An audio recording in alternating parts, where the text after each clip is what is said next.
Hello and welcome to the GearJunkie Weekly Roundup presented by Engel High Performance Coolers alongside Sean McCoy and Mary Murphy. I'm Adam Ruggiero, and a special note on today's Roundup: comment on the video and you will be automatically entered to win this Engel HD20 Heavy Duty Cooler Bag, which we're going to be giving away after this week. Comment on Clearly the video. heavy duty. Thank you, Sean. Yes. As usual, we're going to break down some of the week's big headlines. We've got 3 headlines this week. It has not been a light week for news. So without further ado, we'll jump right in. As many of you know, unless you've been hibernating, there's been a Backcountry.com debacle.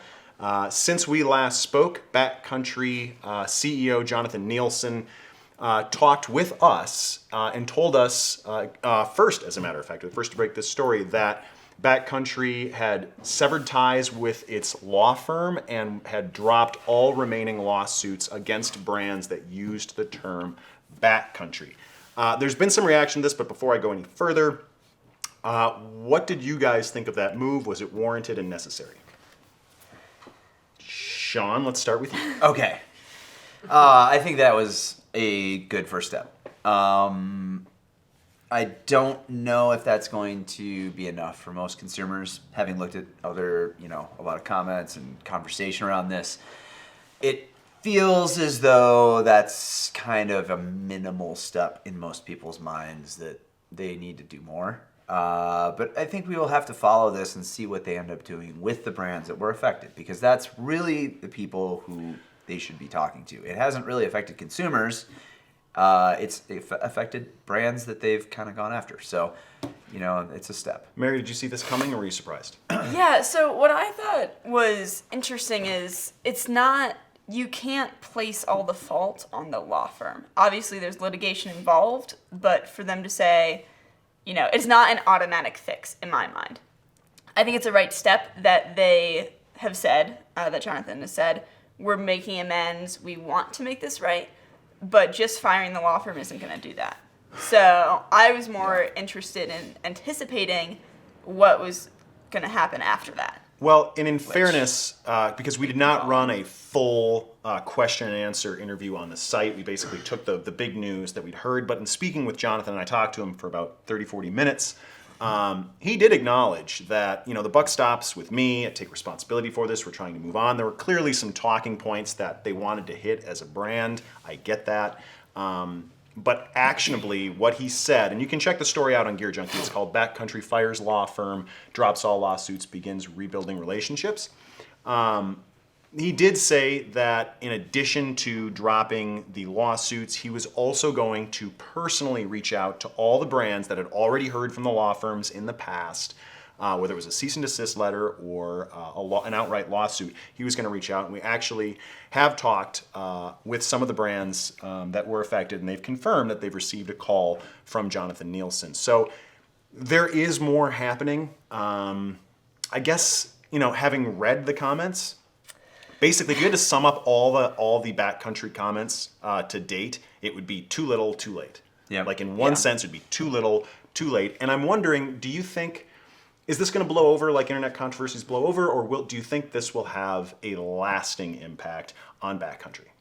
I mean, it's ultimately going to pass, but I hope it has an impact, and I hope it modifies the behavior of companies going forward. All around, I think that the big thing is just people perceive this as they were being bullies, and it's something that the people aren't going to accept anymore. And I think it needs to be a learning moment for other brands and anyone working to build a company. Like, don't be pushy, don't be mean. Take care of the people that you work with and that you rely on to build your business. And if you're going to push people around, you're going to piss people off. Mary, are you surprised by how big this got, how fast it got there? I think what definitely surprised me was the volume of those comments of too little, too late, or they're dead to me. They made a major mistake, and there's nothing they can do in my mind, or, in the comments, people were like, there's nothing they can do in my mind to come back from this.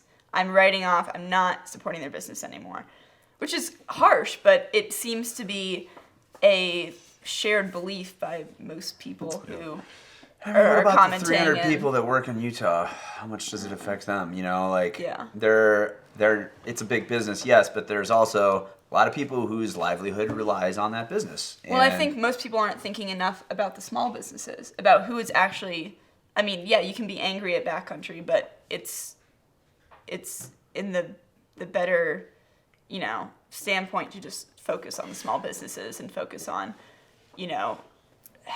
supporting them. Yeah, and one thing that we had talked about, and we'll sum this up, is that ultimately this could be a good thing going forward, right? Like everyone seems to be in this phase of being angry and empowered to take on a large brand and stick up for the little guys, which people have done. They've done a great job. But I think we all agree that ideally you move beyond this, right? And if Backcountry has to take further action, if it's financial compensation to brands that were impacted, people will kind of demand that. But ultimately, I think people need to focus on what happens next, right? Can Backcountry be a better brand going forward? And they have the power to help buoy smaller. I mean, they really do have the power to help buoy smaller brands. They brought Marquette Backcountry skis onto their platform, and that's going to do great for that small business.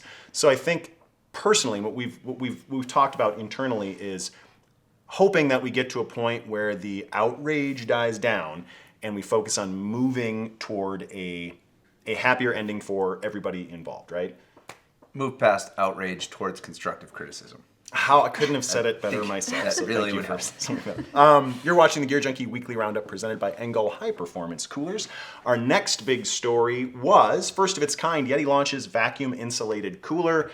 This is an entirely different type of cooler Whole than what different we've kind of seen cooler. from the brand. Although that's a cool cooler too. but- Sean, why is this a different type of cooler? I mean, it is double wall vacuum insulated stainless steel cooler. There isn't But I've seen one stainless of steel those. coolers, and I've heard of double You've wall seen vacuum stainless insulated. steel coolers. They come as a mug that you put your coffee in. So basically, you're talking about turning a coffee mug into the size of a 3 or 4 day camping cooler. It weighs 25, 30 pounds, somewhere in that ballpark, I remember, and it costs $800. It costs $800. $100 for So a here's the cooler. point. Yeti says it outperforms, its thermal ice retention outperforms any of its coolers. It already held ice for like For up to a 2 week days? or more. Yeah. No, it could Yeah. hold ice for up to a A week or week. more, depending on the size of the cooler, obviously. Is this, what I want to know, sure, it's cool, right? It's the best one yet. It's cool. never been done before. That's great. I'm not downplaying it, but is this for $800? Would you buy an $800 cooler if it held ice longer than any other cooler? Probably not. I don't think, like, I don't have a use for that. I think it's cool that they're taking, and the big thing here to me is the technology already exists. Like, vacuum insulated, double wall vacuum Stuff. insulation has Yeah. been around in everything for a while.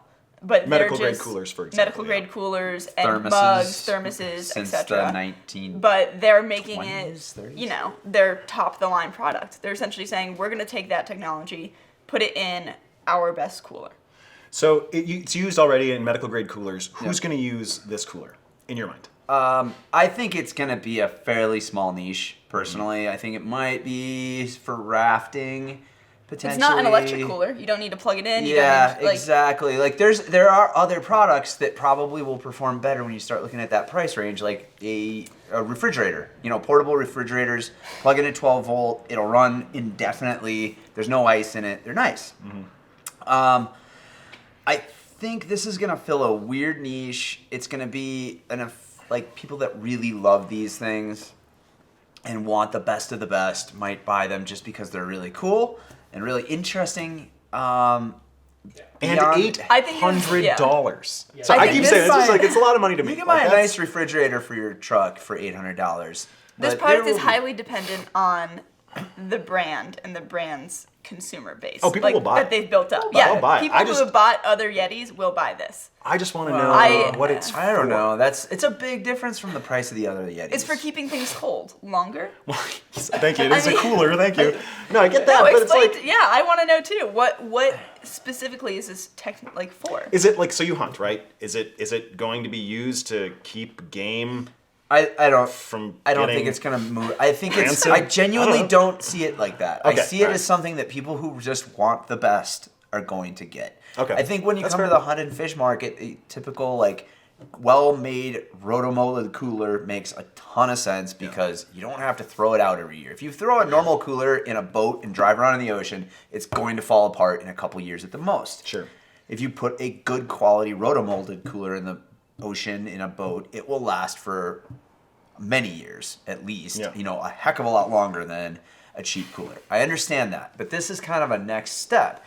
To me, what makes it interesting is it's pushing technology in a new direction. It's a total innovation in that sense. Nobody's ever made a cooler like this before. Right. And now we get to watch who's going to knock it off first.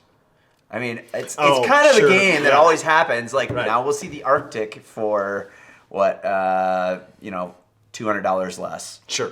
Because they're going to, I mean, I foresee changes like that. But we'll watch and see. Cool. This week's episode of the GearJunkie Weekly Roundup brought to you by Engel Coolers. It is, of course, time for the live read. Engel Coolers were the first and original high-performance cooler company from hard and soft-sided coolers, live bait coolers, fridgers, and freezers. Engel Coolers creates products to help with keep your contents colder, longer. Learn more at engelcoolers.com. And, of course, remember that we're giving away that Engel Cooler right up there. All you got to do is comment on this video, and we will pick a winner. Oh, it's also going to come with some swag, so... Cool swag inside of a cooler. Couldn't be better. Thank you, Engel Coolers, for Check out sponsoring this live week's bait. show. Live bait coolers. Yes. Well, do you need a live bait Sean? warmer for ice fishing? Do you? I'm not an ice fisherman. That's what I wonder. Like, how do you keep it from freezing? I'm the wrong guy to ask about ice fishing because sitting over a hole in the ice waiting for something to bite on a string is not my jam. You strike me as the kind of guy. I have ice fished, but it's I'm been sure you have. decades, and it was mostly ice drinking. Yes. So I just wonder, like, do you have to keep your bait warmed? So Well, that you're- as we all know, coolers can double as insulators. as insulators. Wow. There you go. Another use for your Engel cooler, maybe. It keeps cold in and also keeps cold out. True. It's fascinating. It's like Start right out with of a Harry little bit Potter. of warmer water, maybe. I don't know. I like I we've gotta gone ask them. completely off the rails. All right, we have one more story from this week. Mary, this one was yours. Recycle Yes. this shoe. Salomon's footwear program makes it possible. What are you talking about? So I wrote an article this week on Salomon and their newest shoe. It hasn't come out yet. It is scheduled to come out in 2021. And the reason it's going to take a little while is because it's a 100% recyclable shoe. Compared to other recycled material shoes on the market, it's made of 100% one single material, TPU, polyurethane. So essentially what they're saying is they can take this shoe in its entirety and throw it into a grinder and turn it into 100% plastic. They can then recycle into something else. And that something else is going to be a ski boot. So it's not like a circle of recycled shoes.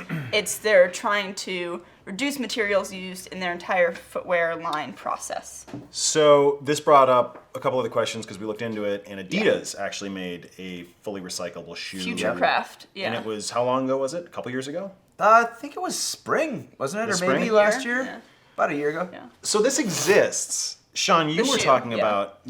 about how wasteful shoes can be. Like, what do you do with your shoes when you're done? And I totally remember you just throw shoes in the garbage. Like, thrown away. Or if you're a horrible person, you donate them. But it's really like once a shoe is dead, it's dead, right? Like, there's Yeah. not a whole If lot it's you can done, do about it's it. done. So are we coming upon an era of like shoe drop boxes where it gets ground up and turned into TPU pellets? Does that need to Personally, happen? I like the idea. I think it needs to go beyond shoes in some senses. When you look at apparel and clothing and how much of the waste stream is clothing, recycling, repurposing the materials that are used there can be done and is done by some brands already, but it's a real minimal portion of it. You know, I don't think there's anyone that's reclaiming cotton yet. Like, I don't know that for a fact, but you know, most clothes end up in the landfill. Well, I mean, there are also a couple, very few, but a couple materials that cannot be recycled, like elastic. You can't, or elastane. You can't, there's nothing you could possibly do with that. Yeah. So it lives its lifespan, and then you have to somehow take that out of the clothing pieces. Yeah. And, you know, you have to recycle apparel at least in pieces. You have zippers and buttons and different fabric materials. With this shoe, they're like, oh, it's all one thing. You know, it simplifies the process. Well, it's strange that there's not a lot of education or discussion around what to do with clothes when they're done. I mean, even bicycle tubes. Like, people who ride bikes know you can take your bicycle tube. If you get a flat tire, you can take the tube out. You can take that to a bicycle shop. They can recycle it. There's no education around what to do with your apparel, your coats, your shoes, anything when it's done. Socks turn into chew toys for Leica. Yeah, she's great. But like you say, like, it's possible, it's feasible. I mean, we have battery recycling centers. Yeah, you can exactly. donate like old And cell there's phones, old nobody- electronics, old batteries, which there's nobody to accept those things and to organize and be like, okay, this is what we're going to do. This is what you do when clothes inevitably reach the end of their lives. And that's kind of weird. yeah. There's a lot of problems with recycling already. I mean, we as a society are unable to recycle things like plastic very well. You know, we do it. We put them all into a bin, but that bin is not very often actually end up being recycled into new materials. A lot of that stuff ends up in the landfill because it's dirty, it's contaminated, it's not properly Or not sorted. properly sorted. You know, this stuff is a serious problem. The recycling industry has a lot of issues. Throwing one more thing into the mix is, you know, it's going to be complicated, but it's an interesting idea. I love the fact that it could be done. I think it's just, I think as a society, we're a long ways from the point where people are going to be able to, like, really get Well, and their it's like you head said earlier, around it. it's we throw, or you know, our nation throws away a lot of clothing. Like throwing away apparel or shoes, it's a strange idea because there should be some other receptacle or solution to that. Yeah, I And would think apparel's so. existed for ages, so And what the kind of the outstanding question from all this too is, it's great that Salomon's going to turn old shoes into new ski pellets, boots. Yeah. Where is it going to get the shoes? Like, that's still up Do in you the air. mail I them mean, back to exactly. Solomon? Yeah, that wasn't. And are people going to do decided. that? Yeah, Like, so people mail them we had back, to or get- like we you had said, to- Dropbox. They have to drop them somewhere. We had to get single sort recycling to get people to reliably recycle and be like, hey, it's okay, just throw everything in the same bucket and we'll take care of it. And as you acknowledge, that's imperfect. People won't. I find it unlikely that people are going to go through too many hurdles, even if it's a good cause, to get their shoes back to Salomon. So Salomon, I think, also has to acknowledge, like, here's how we're going to make it easy for you to get your shoes back to us, so we can give you new ski boots. I mean, there could be some aspect, and I'm guessing here, of the program where you send back, you know, if you send back your pair, you'll get a 5% discount on a pair of boots. Yeah. Or there's some sort of tit for tat of, you know, if you participate or if you send back X number of shoes, if you participate in the footwear program, you'll get this out of it. Yeah. Because they're reducing their manufacturing materials, I think they said by almost double in the whole process, and they're just using less, so it's great for them and it's great for consumers because they're, you know, saving water, but I think you have to give consumers a reason to want to do that.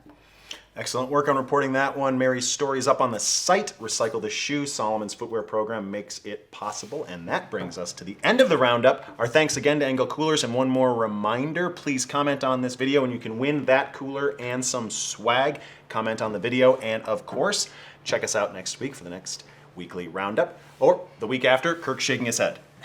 Kirk is We'll be back eventually. vigorously shaking his head. We'll be back. We'll figure it out. We'll be up here for the weekly roundup. Sean, Mary, Adam, see you later.